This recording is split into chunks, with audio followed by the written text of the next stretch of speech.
সকালে ঘুম থেকে উঠে তাড়াতাড়ি করে রেডি হয়ে নিলাম ডক্টরের কাছে যাওয়ার জন্য। ফার্স্টে একটু ফেসে জেল নিয়ে নিলাম, একটু ফাউন্ডেশনও দিয়ে নিলাম। আমি যেখানে যেরকম ঠিক সেভাবে রেডি হয়ে নেই। অনেকে হাত দিয়ে, ব্লেন্ডার দিয়ে এবং ব্রাশ দিয়ে ব্লেন্ড করে, কিন্তু আমি ভাবতেছিলাম হাত দিয়ে ব্লেন্ড করলে খুব তাড়াতাড়ি হয়ে যাবে। তো আমি সুন্দর করে হাত দিয়ে ব্লেন্ড করে নিলাম। এরপরে বিউটি ব্লেন্ডার দিয়ে একটু চেপে চেপে ভালোভাবে ফিনিশিং করে নিলাম। এরপরে একটু লুজ পাউডার দিয়ে নিয়েছিলাম। ব্যাস, আমার বেস মেকআপটা একদম কমপ্লিট। তারপরে আইব্রো পেন্সিল, সাথে একটু লিপ লাইনার। ব্যাস, আমি একদম রেডি। লাস্ট ফিনিশিংয়ে এই তো আমার মেকআপ একদম ডান। রেডি হয়ে হোটেলের রুম থেকে বের হয়ে গেলাম এবং রাস্তার পাশে এসে দাঁড়িয়েছিলাম রাস্তা পার হবার জন্য। এই তো রাস্তা পার হয়ে গেলাম।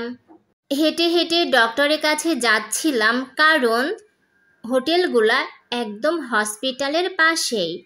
হাঁটতে হাঁটতে আমি হসপিটালে এসে পৌঁছে গেলাম।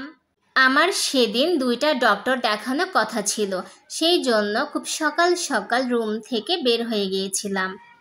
আমি তোমাদেরকে একটু দেখাই। মেন গেট দিয়ে এসে সামনে পড়ে মেন ব্লক আর সাইডে পড়ে সুন্দরী ব্লক। এরকম অনেকগুলা ব্লক আছে, যার যেখানে ট্রিটমেন্টের জন্য পড়ে তাকে সেখানে ট্রিটমেন্ট করা হয়। তো আমার ফার্স্টেই পড়েছিল মেন ব্লকে। তো আমি মেন ব্লকে চলে আসার পরে এইখানে ডক্টরের জন্য ওয়েট করতেছিলাম। এইখানে ডক্টর দেখানোর পরে নেক্সটে চলে গেলাম সুন্দরী ব্লক, কারণ আমার দ্বিতীয় ডক্টর ছিল সুন্দরী ব্লকে। তো আমি এইখানে লিফটের জন্য ওয়েট করতেছিলাম। পরে লিফটের মধ্যে প্রবেশ করে ফেললাম। তারপরে আমার ডক্টরের কাছে চলে আসলাম। এই তো ডক্টর আশা। 2টা ডক্টর মিলে অনেকগুলা টেস্ট দিয়েছিল। ডক্টর আশা দিয়েছিল একটা সিটি স্ক্যান, আর মেন ব্লকে যে ডক্টর তিনি দিয়েছিলেন আল্ট্রাসোনোগ্রাফি এবং অন্যান্য টেস্ট। সবগুলা টেস্ট করানো শেষ করে একটু ওয়াশরুমে গিয়ে ফ্রেশ হয়ে নাস্তা করার জন্য চলে গেলাম। এখানে নিয়েছিলাম সিঙ্গারা, পেঁয়াজু, কফি, কলা, পাউরুটি। তারপরে ফ্রেশ একটা জুস খাওয়ার জন্য চলে গেলাম। আমি একটা অরেঞ্জ জুস নিয়েছিলাম। অরেঞ্জ জুসের মূল্য ছিল 80 টাকা।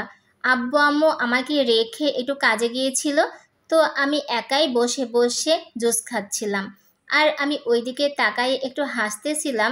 তামিলের একটা মেয়ে আমার দিকে তাকাই হাসছিল, সেই জন্য। আর ওই মেয়েটাকে আমি তোমাদেরকে একটু দেখিয়ে দিই। এই দেখো ওই মেয়েটা।